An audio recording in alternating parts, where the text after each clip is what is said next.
akan ada link untuk Albert kali ini, tapi Povius juga sudah tidak ada, berarti masih ada kemungkinan Lancelot bisa diamankan RRQ Hoshi. Dan dari Onyx Esports untuk banning yang kedua ini harus benar-benar mencari ya apa yang bisa mematahkan dari draftingan mereka. Dan Ruby juga sudah tampak dibuang oleh Onyx Esports. Ruby adalah salah satu hero yang bisa ngehandle ataupun yang bisa menghadang hero-hero typically yang coba untuk masuk ke tengah cepat ataupun keluar juga dengan cukup cepat. Bene mungkin bisa ditangkap dengan adanya downrun. Hayabusa juga demikian, Harley juga demikian. Dan kita melihat dulu untuk player head to head antara Suns bersama dengan Albert. KP lebih menang Albert, tapi dari KDA memang dipegang oleh Suns. Dia tergolong sangat agresif, yang dimana di sini Keyboy dia harus bekerja dengan ekstra lebih lagi. Effortnya harus lebih untuk bisa mengcover Suns, Talia. Yes, harus butuh effort lebih untuk meng-cover seorang Suns, tapi kali ini sudah ada Ruby, Harley, dan juga Poveus yang di-ban. Akankah Onyx langsung nge-ban ke arah Popol, Kupa, atau mungkin Jawhead-nya yang sejauh ini masih lepas, atau bahkan Benedetta? Karena kita tahu masih banyak banget hero option yang bisa di-ban oleh Onyx Esports. Bahkan Pakito juga bisa menjadi salah satu pilihan bagi Onyx Esports di sini, Ranger Mas. Yes, Pakito adalah salah satu wise choice kalau menurut aku pribadi. Kenapa wise choice? Ini kita tahu RRQ Hoshi punya R7. R7 ini salah satu offlaner high mechanical, ya kan, pemain mikro, salah satu mikro tertinggi di Lane of Dawn saat ini. Dan menggunakan Pakito, menggunakan Chow, hero-hero yang berteknik tinggi ini bakal sangat menyulitkan Onyx Esports. Apalagi hero-heronya yang bisa ngedive ke belakang. Dan lihat ada Suns di situ dengan style rambut yang kalau orang-orang bilang mirip Pogba, yang ada rambut warnanya doang di samping satu kali garis. Nah itu membuktikan kalau esports itu gak kalah dengan sports. Esports ini udah makin besar, dari mulai lifestyle-nya, dari mulai style pemainnya, dan bahkan sekompetitif MPL Liga 1 saat ini di Indonesia, Pungwawa. Oke, ini Hayabusa terlepas, tapi Matilda juga terlepas dan langsung diamankan untuk Onyx kali ini. Lebih mengamankan ke arah supportnya karena memang Matilda akan bisa memberikan backupan cepat untuk teman-temannya ketika ingin kabur juga. Dan Hayabusa quick pick untuk RRQ Hoshi bersama dengan Jawhead. Alright, romernya Jawhead Hayabusa. Apakah Bang Sin di sini akan menggunakan Hayabusa? Karena kita tahu dia adalah user assassin yang cukup ganas, Soji.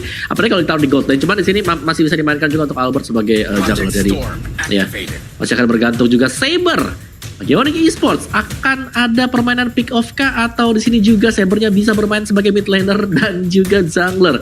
Jadi masih sama-sama terbuka dengan cukup lebar ya, peluang-peluang hero-hero ini bakal diletakkan di mana. Bahkan untuk Saber sendiri masih sangat memungkinkan untuk dimainkan di gold lane. Mungkin satu posisi yang pasti sedang dipegang oleh Jawhead bersama dengan Matilda sebagai roamer. Cuman kita sempat melihat bahwa di pembukaan MPL kita juga Jawhead ini main sebagai gold laner gitu loh.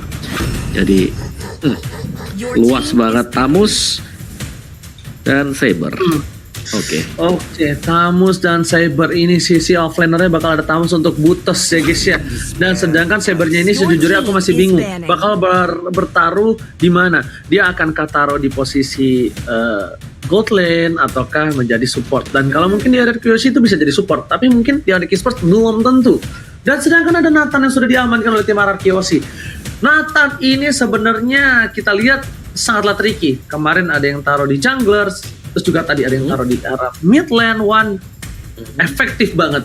Tapi ada sedikit rancu kalau RRQ Hoshi. Kenapa? Kalau aku bilang kalau dari Nathan ini bakal ditaruh di arah gold lane.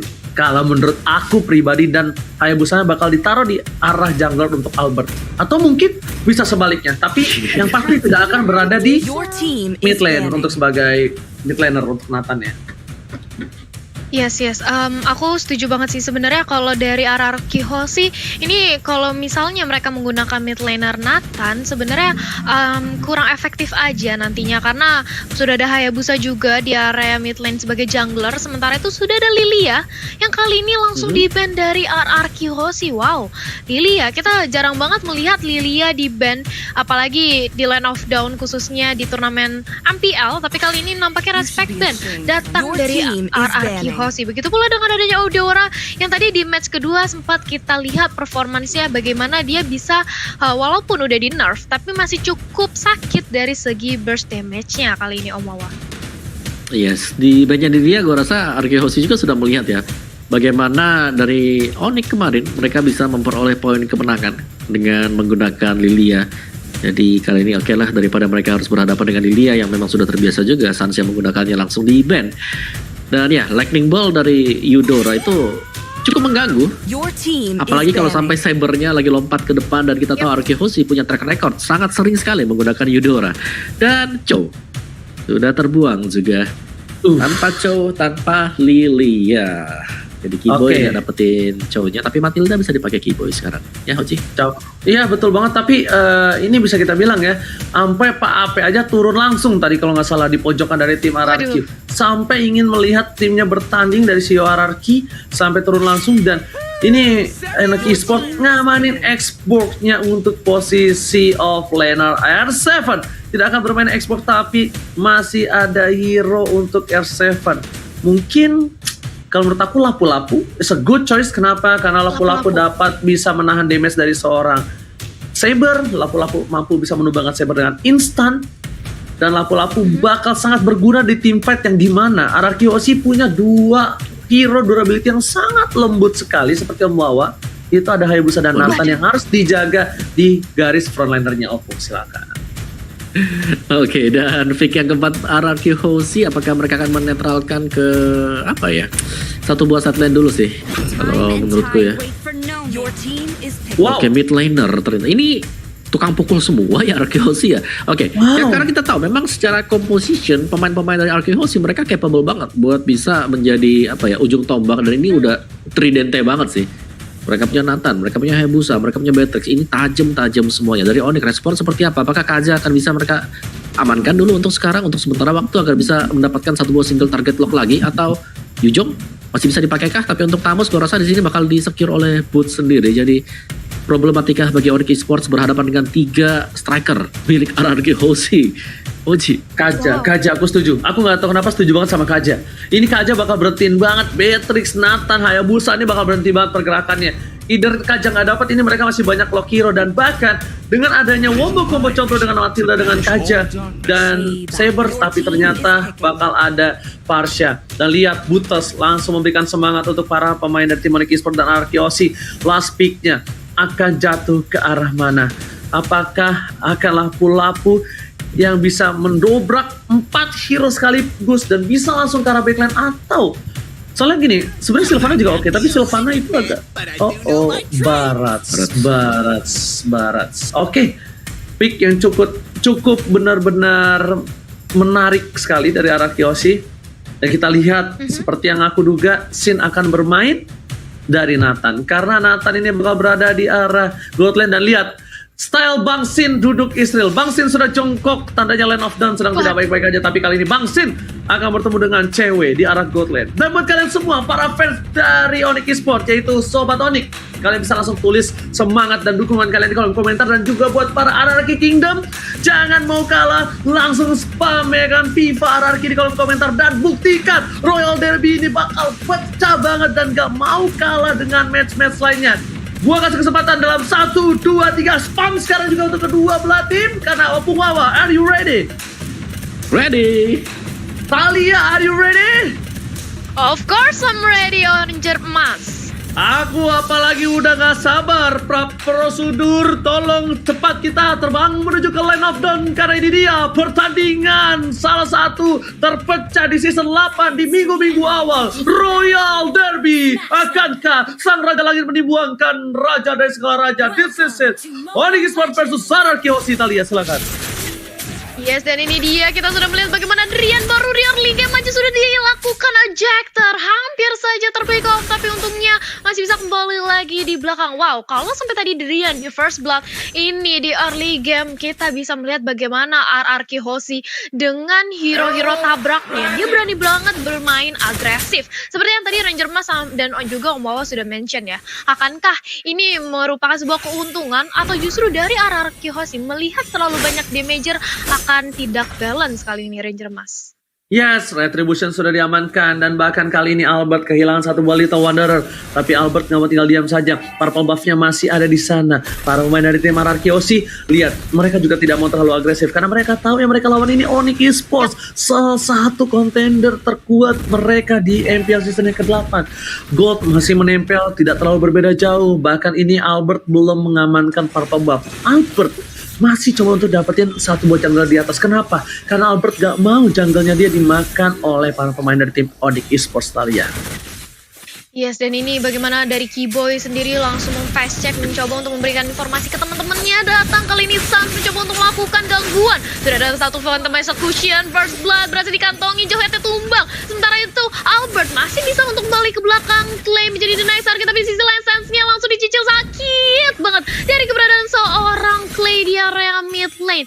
Kembali set up ulang Onyx Esports, mereka sudah mendapatkan satu buah poin pick off, mereka harus cukup puas dan kembali lagi jangan sampai overcommit karena nantinya seperti yang tadi kita lihat hampir saja Sans-nya terpick off Ranger Mas. Yes, benar-benar ketinggalan satu level aja dari seorang Albert. Kali ini harusnya bisa membuat para pemain dari tim Onyx Esports bisa lebih leluasa untuk mendapatkan turtle. Karena rotasi Albert agak sedikit terlambat. R7 udah memberikan informasi adanya turtle yang sudah dicolek. Butters is coming. Sans juga udah standby untuk menuju ke arah turtle. Tapi Keyboy mencari posisi di mana keberadaan RRQ Aussie. Dan lihat, Retribution kali ini bakal diamankan oleh Sans begitu saja tanpa ada kontes sama sekali. Bahkan Saiko bakal coba ditumain begitu saja. Flicker ke arah belakang. Saiko masih bisa flicker. Mencoba di cover. Lihat seorang Clay. What a play, cover from Clay. Dia langsung spray ke arah belakang di tengah. Satu buah triple sweep-nya. Dia tertahan di arah jungle. Tak bisa bergerak. Langsung ada satu buah Screaming Eagle dikeluarkan. Belum ada win. Gading win dan bahkan satu buah Soul Bloom. Double kill dilakukan. Flicker dikeluarkan. Detonos welcome to my channel. Kali ini gak berhasil dipakai oleh seorang R7. Stiker MSC yang sudah dikeluarkan oleh seorang Keyboy membuktikan kalau Onyx Esports pernah menjuarai MSC di tahun-tahun sebelumnya. Wow, yes, satu buah flick out yang cantik banget datang dari Keyboy, berhasil menyelamatkan nyawanya dari kepungan Detono welcome. Sementara itu kita melihat bagaimana Feather Astrek dari top lane di pop up, scene-nya mencoba untuk membalas balik seorang Siwe, tapi Siwe memilih untuk mundur, digantikan oleh seorang Sans yang langsung pop up Tone Rose-nya. Hampir saja flame shot-nya berhasil memulangkan dari scene, tapi masih bisa kembali ke belakang, tapi ternyata enggak. Langsung di-cutting pergerakannya oleh Saber dan langsung dibantai oleh Sewe di area top lane. Ranger Mas nggak dikasih kesempatan. Yes, itu Sin udah tenang banget ngenuin flickernya, nggak langsung buru-buru, dia nunggu Tonrosnya dulu, dia flicker, dan bahkan butuh 3 orang untuk dapetin seorang Bangsin di arah top lane. Tapi ini adalah keuntungan yang sangat-sangat bagus untuk tim Onyx Esports. Objektif game yang mereka lakukan berhasil mendapatkan satu buat turret di arah top lane. Turret god lanernya sudah hilang, lihat Sin langsung rotasi ke arah mid lane. Bahkan di depan sana, R7 memberikan damage, Tamus dengan butusnya mencoba dilahap begitu saja, dipetokkan ke arah tembok, dan bahkan Shadow Kill telah dikeluarkan, berhasil mendapatkan satu buah poin tamat, tapi sayang sekali Psycho yang dapetin. Bahkan killing spree dapat oleh seorang Keyboy. Satu Matilda benar-benar mendominasi jalannya pertandingan. RRQ Aussie kali ini berada di posisi yang kurang baik. Lihat, dengan perbandingan 3000 gold yang mereka miliki di menit keempat ini bukan hal yang baik, Opung Wawa. Yes, dan kita tahu banget ya bahwa Matilda di sini sering kali menjadi target ban, bahkan mendekati 100% untuk target ban-nya sendiri. Dan dengan dilepaskannya Matilda yang berarti bahwa untuk burst damage dari Soul Bloom bakal besar banget juga. Dan lihat bagaimana pemain-pemain dari Onyx Esports, mereka sudah mulai melakukan setapan tadi untuk mengagetkan pemain RRQ Aussie. Dan RRQ Aussie dengan adanya 3 hero yang harus melakukan farmingan untuk mendapatkan item dia. Ini di early-nya Onyx Esports, mereka kalau bisa ngegulung ini bakal tercipta suatu kesempatan besar agar bisa mendapatkan poin kemenangan di game yang pertama juga, Oji. Oke, kali ini lihat Turtle bakal coba diamankan begitu saja, langsung diamankan dari satu barret dari seorang Albert, tapi saya masih mau lebih dilaporkan ke belakang. Cebun harus sumbang, tapi lihat Driannya tersangkut. Shadow Kill telah dikeluarkan. Albert versus Drian ini adalah salah satu rival yang luar biasa. Meanwhile dari bottom lane, Butas berhasil mendapatkan objektif gaming, tapi di sini yang aku sayangkan adalah satu pengawal. Shutdown dari seorang Keyboy diamankan oleh Albert. Itu adalah sebuah celengan untuk seorang Albert di early game, Talia. Yes, ini celengan pecah sih, dimana juga aku setuju Keyboy sudah mengantongi 302 tadinya, dan kali ini dia tershutdown, otomatis Albert mendapatkan pundi-pundi gol dengan sangat banyak. Sementara itu di area top lane kita melihat bagaimana Drian masih berusaha untuk memberikan pressure terus-terusan ke area Nathan. Sin, dengan hadap-hadapannya dia 1v1 situation oleh Saber, dia harus lebih berhati-hati karena satu single triple sweep bakal langsung menghilangkan nyawanya kali ini. Dan di area mid lane sudah ada Psycho langsung nge-pop up aja ejectornya, bakal di fetch check tapi R7 di lini terdepan dulu ada Daytona welcome Siktum ke arah depan pada strike-nya. Sakit banget Psycho, dia harus mundur karena sudah berusaha dijadikan samsak, dan ini dia bagaimana Psycho harus hilang dari Land of Down Ranger Mas. Yes, bener banget, tapi lihat Drian gak peduli mantan timnya Psycho Teguh yang dulu menjoroi MSC bareng dia langsung malah begitu saja. Lihat dari seorang Albert terkena satu buah flying sword, damage-nya terlalu sakit, dan bahkan Lancelot kali ini berhasil mendapatkan satu buah orange buff. Untung saja Keyboy kali ini gak berhasil masuk ke arah Albert, di cover oleh seorang Bangsit, beres ke arah belakang, Clayton dengan flat shot dan bahkan termakan begitu saja. Kali ini bermain dari tim RRQ Ozi, mereka berada di satu titik yang terpuruk karena hero scaling mereka belum capable untuk melakukan teamfight. Bahkan R7 yang bakal mereka prioritaskan untuk berada di frontliner tidak bisa menahan semua damage karena ketika mau dilahap, dibuka, dijilat, dicelupin, tapi satu lagi Screaming Eagle yang membuat immune dan bahkan gak masuk. Silakan itemnya. Yes, dari item sendiri NOD diambil ya untuk Matilda bersama dengan Dreadnought Armor. Jadi dia akan capable untuk menahan physical damage yang sedang dibangun oleh Arky Hoshi. Demikian juga mungkin untuk Baratnya sendiri di sini itemnya hanya Skyguard. Jadi masih belum mendapatkan item-item tambahan yang lain ya Talia. Yes, dan ini dia sudah ada turtle yang berhasil untuk diamankan oleh Sun. Sementara itu langsung bergerak di area mid lane yang memberikan pressure tambahan. Satu lagi sudah item berhasil dikantongi oleh seorang Saber, yang mana akan lebih membuat dia lebih kuat lagi untuk melakukan satu combo terhadap hero-hero yang dimiliki oleh RRQ Hoshi.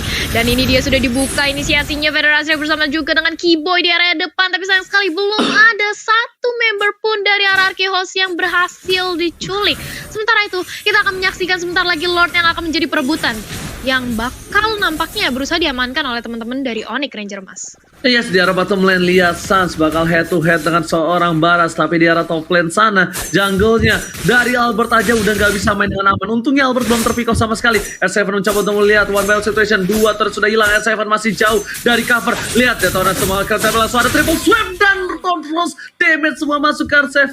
R7 langsung hilang di telan bumi. Konsultan keluarkan, Keyboy menjadi pilihan tapi tidak dilempar. Keyboy langsung dilempar tapi ternyata Albert kamu terlalu terburu-buru. Albert memilih untuk mundur dengan quad shadow-nya. Buttes. Kalau kalian sadar, kunci permainan kali ini Buttes dengan 2 turret di arah bottom lane. Dia sudah dimakan begitu saja, membuat Onyx Esports bebas banget untuk berrotasi. Bahkan Sans lihat satu botol rose, dan masih pacarnya gak kenal, Screaming ke arah belakang, dan bahkan Psycho tidak bisa bertani. Mortality sudah pecah, triple sudah belum didapatkan, dan bahkan satu curse dan juga energi impact yang bisa menumbangkan Psycho sudah tumbang 5 kali. Jauh head 5 kali tumbang. Ini bukan hal yang baik untuk tim RRQ Hoshi. Wah, Buttes di arah top lane, 2 turret di arah top, 2 turret di arah bottom lane. Benar-benar diborong abis. Dan lihat R7 hampir saja terkena damage yang besar dan hampir saja tumbang di menit 9 Talia. Yes, bahkan tidak ada satupun turret yang berhasil dirontoki oleh RRQ Hoshi di sini Ranger Mas. Dan sementara itu kita bakal melihat adanya Lord Camera by Livin Mandiri yang sudah hadir. Lord yang bisa menjadi Lord pertama untuk Onyx Esports untuk langsung mendobrak masuk ke area base yang dimiliki oleh RRQ Hoshi. Keyboy sudah mengamankan satu buah anti kiras, bakal lebih bandel lagi di area depan dengan ada Circling Eagle dan juga Soul Bloom-nya. Sementara itu tidak ada gangguan sama sekali. RRQ Hoshi mereka tahu kalau di kontes ini akan menjadi malapetaka, otomatis mereka akan lebih fokus untuk mengamankan dari segi high ground defense-nya. Tapi ternyata ada snack time. Vote momen game favorit kamu untuk mendapatkan skin hadiah spesial. Sementara itu di area top lane sudah ada Saber yang ternyata langsung di shutdown. Kehilangan satu membernya, Drian. Ini apakah akan menjadi bahaya bagi Onyx Esports Ranger Mas? Iya, Drian sama Albert tumbangnya barengan. Tapi kali ini lihat para pemain dari tim RRQ Hoshi setidaknya mendapatkan celengan dan real time win probability lagi-lagi dimenangkan oleh tim Onyx Esports. lumayan jauh. 63% dengan berbanding 37% itu bukan hal yang baik. Sedangkan Lord menuju ke arah inhibitor turret dari arah Kyoshi. Ini R7 sudah bisa dipastikan tidak bisa menahan semua damage yang diberikan. Tapi lihat, R7 mau nggak mau tetap berada di garis depan. Dominance Ice kali ini sudah dipop up oleh seorang Keyboy, bahkan dilempar ke arah belakang. Bahkan coba dipasang begitu saja. Tapi langsung aja mencari Guiding Wind, tidak bisa ditumbangin. Masih ada satu buah roket dan bahkan Vader Aztec memporak-porandakan pasukan dari sang raja. Lihat Lordnya dibikin linglung. Ada para pemain dari Arki dimakan begitu saja. Butuh di flicker dan bahkan di sini triple saja dilakukan menemukan seorang Taiko di luar dari belakang sana. Menjadi pilihan dua hilang. Bang Sin mencoba memukul mundur para pemain dari Demonic dan coba untuk kembali menahan semua inhibitor turret. Tapi sayangnya inhibitor turret jarak komplit sudah ditumbangkan. Satu bapak Shadow menamakan seorang Albert. Albert pun harus kembali ke arah base-nya. Dan bahkan Bang Sin gak bisa mendekat melakukan clear terhadap Pidiannya kali ini. Dua turret hilang. Ini bencana untuk tim Araki Honsi, Talia. Yes, ini gak baik banget. Ini merupakan malapetaka karena mereka sudah kehilangan 2 inhibitor turretnya. Ditambah lagi mereka kali ini benar-benar terpressure dari segi network, tertinggal 10.000 bahkan di menit yang ke-11, Om Wawa. Yes, dan untuk item build-nya sendiri memang dari Saber ya. Kalau kita tahu di sini Drian dengan Sabernya dia dari kemarin banyak sangat rapi sekali, dan adanya War Axe, Hunter Strike bersama dengan Endless ini akan bisa menghabisi satu pemain yang diangkat oleh dia. Melihat komposisi dari Araki Hoshi dengan adanya Hayabusa, Beatrix dan juga Nathan adalah target yang sangat tepat untuk Saber. Belum lagi Parsha yang kalau juga Parsha di sini nge-defend Vader Airstrike itu membuat Nathan dan juga Beatrix yang harusnya tadi mencari kuda-kuda untuk bisa mendapatkan free shot tidak bisa melepaskan free shot tersebut. Oji. Oke, tapi ternyata Retribution diamankan oleh seorang Saster. Bahkan Nerseven tertinggal begitu saja. Anak kecil, mau kemana kau dinosaurus kecil? Langsung ditumbangkan begitu saja. Damage yang diberikan semua all in masuk, dan hero scaling yang dimiliki tim Araki Hoshi kali ini gak mampu membawa mereka ke 15 menit plus. Lihat, recall telah dikeluarkan oleh seorang Keyboy. Damage dari super situation yang dimiliki oleh seorang Sin kali ini belum bisa mendapatkan. Tapi Praiko, what are you doing? Gak berhasil mendapatkan Jason karena belakang Benaester. Bahkan unstoppable untuk seorang paksa. Gak punya lagi defensif. Satu buah Westlight tapi juga sekarang belakang juga terus mendapatkan set. Vaksin pun harus tumbang. Tapi minion berhasil di-clear begitu saja. Jericho telah dikeluarkan. Gak ada Quad Shadow. Apakah Albert bakal tertangkap? Dan betul sekali Albert tertangkap. Double kill didapatkan. Clear seorang ini bersama dengan SP bakal dilahap begitu saja. Dan ternyata lihat Triana fokus pada Clay. Benaester. RC pun harus tumbang. Dan tersisa Clay. Almost what's up? Dan this is it. Raja lagi mengamankan game yang pertama. Penutupan wipeout